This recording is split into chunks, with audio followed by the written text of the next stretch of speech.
Kenya has accused Somalia of misleading the world in auctioning of its oil and gas blocks in the Indian Ocean. Nairobi claims despite Somalia's denial, the Horn of Africa nation had set the auctioning in motion to take effect in January 2020. Kenya is adamant not to cede an inch of her territory to her neighbour, whom she accuses of being provocative in the invasion of her territory after 35 years of respecting the country's maritime borderline.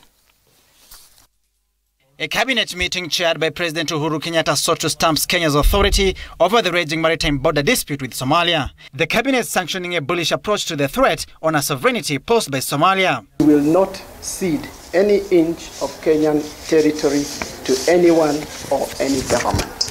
Kenya accusing Somalia on reneging on the country's presidential proclamation of 1979, 2005 and 2009, where its boundary was a straight line into the Indian Ocean.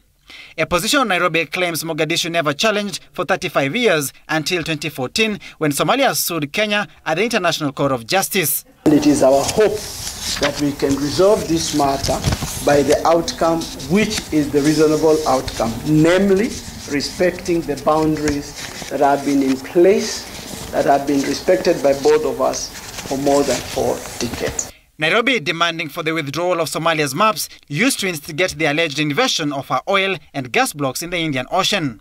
An apology and a response from Mogadishu on the attack on Kenya's sovereignty. Nairobi alleging the maps used by Somalia disenfranchises the country with 26% of the country's export economic zone at stake and 85% of a continental shelf beyond the 200 nautical miles also threatened. The federal government of Somalia is deliberately misleading the world because there is a schedule, there is a plan, there is a process, and it has been announced and people have been invited to engage with it. Kenya adamant that the Somali ambassador to Kenya, Ahmed Nur, was sent to Mogadishu after Somalia failed to respond to Kenya's inquiries on her invasion. That Somalia was non-responsive to Kenya's demand for nearly a week. Countries have gone to war for far less than this, but we have remained extremely restrained in the hope that we can find a way of engaging and resolving this matter and basically getting back to where we were. With a firm stand Kenya has taken, the diplomatic ties between the two neighboring countries hang in the balance, Kenya having played a central role in the stability and democratic growth of Somalia. Sam Citizen TV, Nairobi.